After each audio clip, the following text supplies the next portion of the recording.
Paano gumawa ng pulveron? Siyempre, una, bili ka muna ng mga ingredients mo. Like gatas, asukal, harina. Tapos, napapansin nyo, mapuputi lahat ng ingredients ito. Kasi, ganun kaputi yung intention ko sa'yo. Tapos, measure nito lahat ng tama. Hindi kulang, hindi sobra.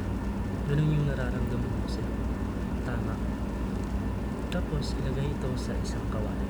Dapat isa lang ha. Hindi dalawa, hindi tatlo, hindi apat. Dapat isa lang. Tapos, halu-haluin ito. Katulad ng nararamdaman ko sa'yo. Halo-halo na. Kasi isip na kita, sa puso pa kita. Pagkatapos, hintayin itong uminit. Katulad ng nararamdaman ko sa'yo, sobrang init na. Pag naluto na ito, ilagay sa isang lagayan. Tapos, ibalot ito ng special.